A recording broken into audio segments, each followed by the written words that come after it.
안녕하세요. 나그네 교회 교우 여러분, 그리고 말씀을 같이 읽는 그리스도 안의 형제 자매 된 여러분, 오늘도 주의 은혜와 평강이 여러분 모두에게 충만하기를 주의 이름으로 축복합니다. 사무엘하 15장을 읽는 차례인데요. 압살롬은 결국은 이제 반역을 일으킵니다. 15장은 이제 압살롬이 아비인 다윗 왕을 향한 불만을 결국 반역으로 행동에 옮겼을 때 그거에 대한 이제 과정이 어떤지, 그리하여 다윗은 어떠한 도피를 하게 되는지, 이런저런 내용에 대해서 우리에게 알려줍니다. 1절부터 보면 압살롬이 자기를 위해서 병과 말을 준비합니다. 그리고 호위병 50명을 앞에 세우고 전체적으로 이스라엘 백성들 사이에 왕자로서의 권위와 여러 가지 모양을 드러냅니다. 그리고 자기를 위하여 병과 말을 준비했다니까 군사력을 사병을 말하자면 사병을 두고 자기 세력을 계속 꾀하고 있는 모습이 1절에 기록되어 있습니다. 압살롬이 일찍 일어나 성문길 곁에 서서 2절에 어떤 사람이든지 송사가 있어 왕에게 재판을 청하러 올 때에 그 사람을 불러서 너는 어느 성읍 사람이냐 하니 그 사람의 대답이 종은 이스라엘 아무 지파에 속하였다 하며 이렇게 나옵니다. 압살롬이 이제 군사력을 도모하면서 이제 이스라엘의 민심을 얻기 위한 책략을 꾸미고 있는 것이죠. 아침 일찍 일어났다고 됐습니다. 성문길 곁에 서서 사람들이 송사에 있어 억울한 사람들 다 불러 모아 사정을 미리 다 살펴본 다음에 어느 성읍 사람이요 어느 지파인가 알아서 지역별 또는 지파별 불만이 뭔지 이걸 상세히 분석합니다. 그 민심을 이제 얻기 위한 노력을 하는 것이죠. 그리고 이제 3절에 이 압살롬이 이렇게 말합니다. 내 일이 옳고 바르다마는 너의 송사를 들을 사람을 왕께서 세우지 아니하셨다. 내가 들어보니 너의 입장이 이해할 만하며 네 편을 들어줘야겠는데 근데 왕이 너의 송사를 들어줄 만한 사람을 세우지 않았다라고 거짓말하는 것이죠. 재판관이 없다는 것이 아니고 또 재판관이 있다고 하더라도 네 송사를 들어줄 재판관 아니다 라고 하여 그 사람을 자기 편으로 끌어다니는 이런 거짓말과 또 이런 일을 또 도모합니다. 4절에 또 압살롬이 이르기를 내가 이 땅에서 재판관이 되고 누구든지 송사나 재판할 일이 있어 내게로 오는 자에게 내가 정의 베풀기를 원하노라 하고 그들의 사정을 미리 알아 그들을 뜻을 내가 이루어주겠다 말하여 그 사람을 자기 편으로 이렇게 끌어오는 그런 책략을 이렇게 쓰고 있습니다. 괘씸하기 짝이 없는 거죠. 5절 사람이 가까이 와서 그에게 절하려 하면 압살롬이 손을 펴서 그 사람을 붙들고 그에게 입을 맞추니 이것은 또 행동적으로도 굉장히 감동 어린 모습을 보이는 거죠. 그래서 감성적 접근을 하는 거예요, 지금. 그래서 이제 사람이 왔을 때 왕자가 친히 그 앞에 절을 하려 하자 친히 나가 그 사람을 손을 펴서 이렇게 세우면서 그 사람 입 맞추는 이렇게 되면 그 사람은 얼마나 감격스럽겠어요. 겸손하게 백성들의 형편을 낮은 자세와 살피는 왕자의 모습 속에서 이제 이스라엘 백성들이 크게 감동을 받도록 이끌어가는 모습을 연출하는 겁니다. 6절 이스라엘의 무리 중에 왕께 재판을 청하러 오는 사람마다 압살롬의 행함이 이와 같아서 결국 어떻게 될까요? 이스라엘 사람의 마음을 압살롬이 훔치니라. 왕에게 돌아갈 이스라엘 마음을 압살롬이 다 훔쳐버렸습니다. 이건 반역을 꾀하는 자의 보통의 우리가 보는 절차죠. 군사력을 대비하고 민심을 확보하며 그들에게 자신이 선한 지도자임을 드러내 백성들이 자신을 이제 결단의 시기에 자신을 따르도록 만드는 이제 준비를 해 나가는 겁니다. 이런 것은 하루에 이루어질 일이 아니고 또 몇 달 사이 이루어질 일이 아니죠. 압살롬은 이것을 무려 4년간을 거쳐서 준비를 합니다. 그게 이제 7절에 나옵니다. 4년 만에 압살롬이 왕께 아뢰되 내가 여호와께 소원한 것이 있사오니 청하건대 내가 헤브론에 가서 그 소원을 이루게 하소서. 드디어 결단의 시기가 다가온 겁니다. 그래서 예루살렘에서 왕이 있을 때 하지 못하니 이제 다윗이 처음에 왕으로 세움받았던 유다 지파의 왕으로 세움받았던 역사 깊고 유래 깊은 왕도의 출발지 헤브론에 가서 자신이 또한 거기서 왕위를 계승받았다라고 함으로 반역을 꾀하여 그 힘으로 예루살렘을 치고 올라올 생각을 지금 하게 된 것이죠. 그래서 압살롬이 이제 다윗에게 헤브론에 가서 소원을 이루고자 합니다라고 간청을 합니다. 8절에 보니까 당신의 이제 계속 간청의 내용이 이렇게 설득에 나오죠. 당신의 종이 아람 그술에 있을 때에 소원하기를 만일 여호와께서 반드시 나를 예루살렘으로 돌아가게 하시면 내가 여호와를 섬기리라 하였나이다. 그술에 있을 때다라는 것은 자기 외할아버지 집이 있었을 때인데 그때는 것은 이제 압살롬이 암논 자기 여동생 다말을 겁탈한 암논을 죽이고 그리고 이제 피신했을 때잖아요. 그러니까 그때에 압살롬이 참 억울함을 나름대로 갖고 또 죄를 짓고 도망가는 그 처량한 신세 속에서 얼마나 모국을 그리워하고 예루살렘을 그리워했을까라는 사정을 좀 이렇게 보이게 하면서 다윗으로 하여금 그때 내가 얼마나 이 예루살렘 돌아오기 원하는지 모릅니다. 하나님께서 나를 예루살렘 돌아오게 되면 내가 하나님을 섬기겠습니다라고 소원한 바가 있습니다라고 말하니 다윗은 아들의 과거의 아픈 때를 기억하면서 결국은 동정하며 허락하게 되죠. 9절에 왕이 그에게 이르되 평안히 가라 하니 그가 일어나 헤브론으로 갔습니다. 10절 헤브론이 이제 정탐꾼들을 이스라엘의 모든 지파 가운데 두루 보내어 말합니다. 너희는 나팔 소리를 듣거든 곧 말하기를 압살롬이 헤브론에서 왕이 되었다라고 하라 그랬습니다. 압살롬은 이제 왕권에 대한 선언을 헤브론에서 할 것이에요. 그래서 이제 헤브론에 내려갈 때에 정탐꾼을 미리 다 지파에 보내놓고 어느 날 어느 시 이렇게 정한 날짜와 시간이 있겠죠. 그리고 이제 그때 나팔을 쫙 불겠죠. 그럼 뭐 온 지파 흩어진 사람들이 나팔 소리가 듣는 건 아니겠죠. 그러나 정한 시간에 그 같은 나팔 소리가 날 때에 그들은 그 정한 시간에 그렇게 외치는 것으로 작전과 모의를 다 짠 겁니다. 11절에 그때 이제 압살롬이 헤브론에 가면서 청함을 받은 200명을 청하여 함께 동반하고 데리고 갑니다. 왜 데리고 갔을까요? 이 청함 200명이 누굴까요? 그것은 적어도 자기가 왕으로 선포됐을 때 왕의 위신을 세울 만한 지도자급들을 데려간 겁니다. 그래서 그들은 압살롬이 꾸민 이 모든 을 알지 못하고 그저 왕자가 가자 하니 따라만 오기만 한 사람들이었습니다. 그러나 그들에게 왕권을 선포하고 나에게 충성할 것이냐 죽을 것이냐 라고 말함으로 그들에게 충성을 그 자리에서 받아내고 왕권으로서 가져야 될 조직을 딱 갖춰나갈 계획을 하고 있는 것이죠. 12절 제사 드릴 때 압살롬이 사람을 보내 다윗의 모사 길로 사람 아히도벨을 그의 성읍 길로에서 청하여 온지라. 반역한 일이 커가매 압살롬에게로 돌아오는 백성이 많아지니라. 점점 아히도벨을 또 이렇게 압살롬이 모시고 갑니다. 이것도 모사라. 그러니까 전략을 짜주는 사람이 필요하잖아요. 근데 다윗의 모사를 이렇게 마음을 회유시켜서 끌고 가버립니다. 그러니까 다윗에게는 중요한 책사가 없어진 것이죠. 그 압살롬은 다윗의 책사마저도 나한테 돌아왔다 이렇게 되어지니까 그 세력을 외적으로 과시하는 일에 큰 도움을 받게 되어지는 것입니다.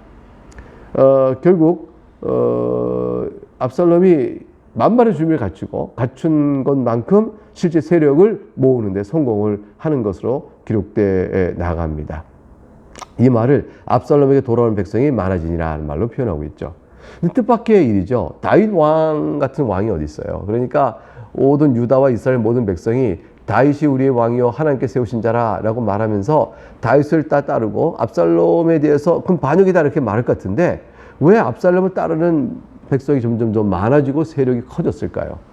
이것은 이미 다윗의 죄로 인하여 다윗이 하나님 뜻에 따라 세워진 왕으로서 하나님 나라를 이스라엘에 이루어가는 자라라는 생각이 아직 그곳에 미치지 못하고 있었던 거예요. 백성들 사이에서 점점 열버져 간 것이에요. 이게 처음에 하나님께서 다윗을 통해 일하실 때는 모든 이스라엘 백성이 우리 다윗은 이스라엘 왕이요 하나님께 세우신 자요 이 날은 여호와께서 왕이 되신다 다윗을 통하여 이렇게 했으나 다윗 자체가 범죄함으로 그의 모든 위상과 그 영적 권위가 추락하고 사람들 내는 다윗 또한 하나의 한갓 부패한 죄인으로 보였던 것이죠.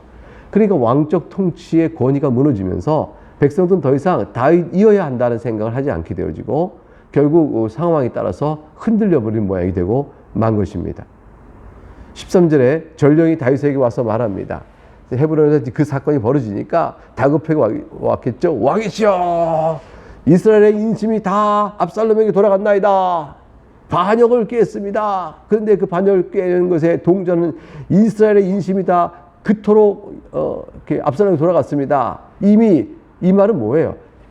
군사력을 준비했고 헤브론에서 왕권을 선언했고 이스라엘 민심이 압살롬에 따라갔다 하니까 압살롬이 보기에 모양이 좋고 사람들과의 추앙을 받고 있었으니까 다윗이 늙은 다윗이 그때 아차차차 큰일 났구나. 이제는 이제 이 전체적인 전세가 압살롬에게 넘어갔으니 내가 속히 예루살렘을 떠나 몸을 피하는 게 좋겠다라는 생각을 하게 됩니다. 그 14절 다윗이 예루살렘에 함께 있는 그의 모든 신하들에게 이르되 일어나 도망하자. 그렇지 않으면 우리 중 한 사람이도 압살롬에게서 피하지 못하리라. 빨리 도망가자. 두렵건대 그가 우리를 급히 따라와 우리를 해하고 칼날로 성읍을 칠까 하노라. 다윗은 전투 의지에 아예 갖지 못했어요.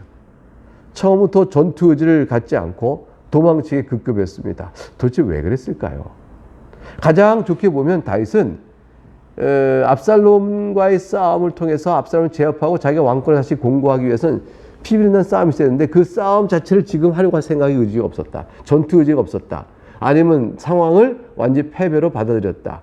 아니면 가장 좋게는 다윗이 지금 이 상황이 압살롬의 반역은 하나님께서 자신을 향해 내리신 징계이므로 이 징계를 지금은 순전히 받고 주께서 다시 나를 높이실 것이면 예루살렘으로 돌아오게 할 것인즉 내가 이곳에서 내 아들 세력과 피 비빈다는 그 정권 다툼, 권력 다툼으로 싸움을 할 것이 아니다. 하나님께서 지금 내리신 벌이니 내가 받을 뿐이요 내가 주께서 나를 돌아오게 하시면 돌아갈 것이다. 이렇게 생각을 하였을 것이라 생각할 수도 있겠습니다. 그런 내용은 과연 어떻게 되는지 다윗이 이 상황을 어떻게 받아들인지를 뒤에 읽어가면서 나오게 될 것입니다. 15절 왕의 신하들이 왕께 이르되 우리 주 왕께서 하고자 하신 대로 우리가 행하리다. 보소서 우리는 당신의 종들이다 하더라. 아직까지 충신된 종들이 다윗 옆에는 항상 있었습니다. 그들과 맞서 힘을 모아 싸울 생각을 하지 않고 민심을 모아 싸울 힘을 하지 않고 다윗은 피신을 먼저 생각했어요. 16절 왕이 나갈 때 그의 가족들 다 따르게 하고 후궁 10명을 왕이 남겨두어 왕궁을 지키게 했습니다. 후궁 10명은 왕궁을 돌아보고 청소도 해도 다 돌봐야 되니까 이름 남겨두었습니다. 설마 압살롬이 이 후궁들을 어떻게 할 것이라고 생각을 안 했겠죠. 17절 왕이 나가매 모든 백성이 다 따라서 베메르하게 이르러 멈추어 서니 그의 모든 신하들이 그의 곁으로 지나가고 모든 그렛 사람과 모든 블렛 사람과 및 왕을 따라 가드에서 온 모든 가드 사람 600명이 왕 앞으로 행진하니라. 왕을 따라가는 자들이 참 많았어요. 그때 19절에 그때 왕이 가드 사람 이때에게 이르되 어찌하여 너도 우리와 함께 가느냐? 너는 쫓겨난 나그네이니 어서 돌아가서 왕과 함께 네 곳에 있으라. 그 가드의 민족 사람들에게 그렇게 얘기했습니다. 그러나 이제 너는 어제 왔고 나는 정처없이 가니 오늘 어찌 너를 우리와 함께 떠돌아다니게 하리요. 다윗이 이때에게 가라고 말하죠. 너도 돌아가고 네 동포들도 데려가라. 은혜와 진리가 너와 함께 있기를 원하노라 하니 이때가 뭐라고 대답할까요? 비록 그는 가드 사람이었지만 다윗의 이러한 실권적 위기 속에서 다윗과 함께합니다. 대답하여 이르되 여호와의 살아계심과 내 주 왕의 살아계심을 맹세하옵나니 진실로 내 주 왕께서 어느 곳에 계시든지 사나 죽으나 종도 그곳에 있겠나이다 하니 이런 충성된 고백을 세상에 이스라엘 사람이 아니라 가드 사람 이때에게서 듣습니다. 다윗이 뭐라고 반응해요? 앞서 건너가라 이제 허락하시는 거죠. 그리고 가드 사람 이때와 그의 수행자들과 그와 함께한 아이들 다 건너가고 온 땅 사람이 큰 소리를 울며 모든 백성이 앞서 건너가매 이게 다윗을 따르는 이스라엘에 있던 예루살렘에 있던 많은 백성들이 크게 우는 것이죠. 이 반역의 머릿속에 위기에 그들 급히 도망가면서 다윗의 처지와 형편을 보고 울게 됩니다. 왕도 기드론 시내를 건너갑니다. 건너간 모든 백성이 결국 어디로 가요? 광야길로 향하는 것이죠. 그 사울에게 그렇게 도망다니 피했던 광야길로 다시 돌아가게 됩니다. 다윗은 이런 길을 들어갔으면서 끊임없이 무슨 생각을 했을까요? 하나님께서 나를 지금 징계하시는구나.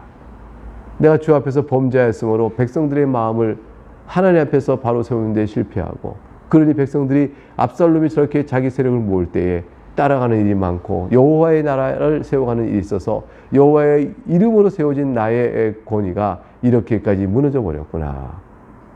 이렇게 인간의 힘으로 이 꾀로 이 사태를 막을 것이 아니다. 이 사태는 하나님께서 허락한 것이라 이런 생각을 하며 눈물로 주의 긍휼과 자비를 바라보며 그 징계를 견뎌가는 태도였습니다. 24절 보라 이제 사독과 그와 함께한 모든 레위 사람도 하나님의 언약궤를 메우다가 하나님의 궤를 내려놓고 아비아달도 올라와서 모든 백성이 성에서 나오기를 기다리로다. 이제 그 예루살렘에 있었던 제사장들, 그 레위 사람들, 그 언약궤를 얼른 챙겨서 가장 중요한 거죠. 그리고 이제 다윗이 도편의 행보에 같이 가기로 했습니다. 이것은 무슨 뜻이냐면 다윗 왕이 있는 곳이 바로 수도예요. 다윗 왕이 있는 것이 여호와께서 함께 하시는 곳이에요. 따라서 언약궤도 글로 가야 한다. 이렇게 생각하고 간 것이죠. 이것은 뭐냐면 압살롬의 왕권적 선언에 대한 자기 선언을 인정하지 않겠다는 뜻이 되어집니다.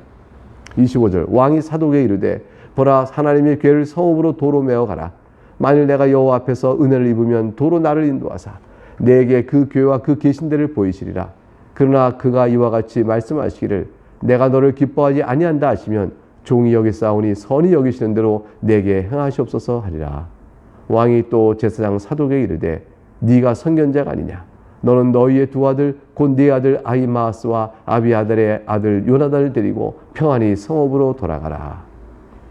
너희에게서 내게 알리는 소식이 올 때까지 내가 광야 나루토에서 기다리라 하니라. 그래서 다윗은 이런 사독관 제사장들 다 돌려보냅니다. 여호와의 궤도 예루살렘으로 돌려보냅니다. 그리고 말하기를 네가 거기 있으면서 예루살렘의 사정이 어떤지를 나한테 좀 알려다오. 그래서 다윗은 제사장들을 다 예루살렘 돌려보내면서도 그들의 마음이 자기와 함께 있기 때문에 그들을 통해서 필요한 정보를 얻고자 했습니다. 29절 사독과 아비아들이 하나님 궤를 예루살렘으로 도로 메어다 놓고 거기 머물러 있으니라. 다윗이 감람산 길로 올라갈 때 그의 머리를 그가 가리고 맨발로 울며 가고 그와 함께하는 모든 백성도 각각 자기 머리를 가리고 울며 올라가리라. 얼마나 처량해요 지금. 아들의 반역, 세력은 만만치 않고 이제 쫓겨서 다시 과연 여호와께서 나를 불쌍히 여기시고 다시 돌이킬 수 있을까? 그 머리를 가리고 수치스러움에 회개의 눈물을 흘리며 이때를 걸어가고 있습니다. 언약궤를 물리치지 않고 같이 갔으면 어떨까요? 다윗이 나중에 백성들에게 보라 하나님 언약궤가 나와 함께 있으니 이것이 곧 바로 내가 하나님께서 인정받은 왕임을 뜻하는 것이요. 그러니 여러분은 바로 나와 함께 하라. 이렇게 자신의 권세를 얘기할 수 있는 어떤 근거가 되지 않을까요? 그러나 다윗은 그렇게 믿지 않았습니다. 언약궤가 있는 곳에 하나님 반드시 함께 있다는 그러한 생각. 그래서 기계적으로 언약궤가 있으면 승리한다는 시각. 이런 미신적 생각을 갖지 않았던 거죠. 그러니까 다윗은 오직 하나님의 주권을 믿었던 것이죠. 언약궤는 자기의 도피 생활에 언약궤가 같이 도피를 하게 되면 언약궤가 얼마나 고달파요. 그러한 언약궤의 도피의 행각에 함께 있게 하는 것이 마땅치 않고 예루살렘 말에 대한 언약궤가 놓일 특별한 휘장 안에 있음이 하나님의 언약궤로서 마땅한 위치고 또 그것이 함께 자기가 있지 않더라도 하나님께서 나와 함께 하시면 언제든지 함께 있을 것이라 라는 생각을 이제 하게 된 것이죠. 다윗은 정당한 믿음을 갖고 있었어요. 자, 그런데 31절 어떤 사람이 다윗에게 알리되 압살롬과 함께 모반한 자들 가운데 아히도벨이 있나이다 하니 다윗이 이르되 여호와여 원하건대 아히도벨의 모략을 어리석게 하옵소서 하니라. 가슴이 철렁했을 거예요. 이 쫓겨나가고 이제 백성은 울며 가는데 세상에 자기의 오른편에 서서 책사, 모략을 알려주고 일깨워줬던 아히도벨이 돌아서서 아히도벨마저도 압살롬에 가 있느냐. 이 말을 듣는 순간 다윗이 얼마나 분노가 났고 또 상황에 대한 비관적 인식이 들었겠어요. 근데 그때 다윗은 하나님께 기도합니다. 여호와여 원하옵건대 아히도벨의 모략을 어리석게 하옵소서 하니라. 하나님께서 이 기도를 들으셨을까요? 이 전개된 내용을 보면 하나님께서 어떻게 들으셨는가, 응답하셨는가를 우리가 알게 됩니다. 우선 직접적인 응답으로 32절에 바로 다윗이 하나님을 경배하는 마루토에 이를 때 아렉 사람 후세가 옷을 찢고 흙을 머리에 덮어쓰고 다윗을 맞으러 온지라. 이 후세가 또 책사예요. 그냥 하나님께서 다윗과 하여금 후세를 만나게 하십니다. 33절 다윗이 그에게 이르되 네가 만일 나와 함께 나아가면 내게 누를 끼치리라. 그러나 네가 만일 성읍으로 돌아가서 압살롬에게 말하기를 왕이여 내가 왕의 종이니이다. 전엔 내가 왕의 아버지 종이었더니 이제는 내가 왕의 종이니이다 하면 네가 나를 위하여 아히도벨의 모략을 패하게 하리라.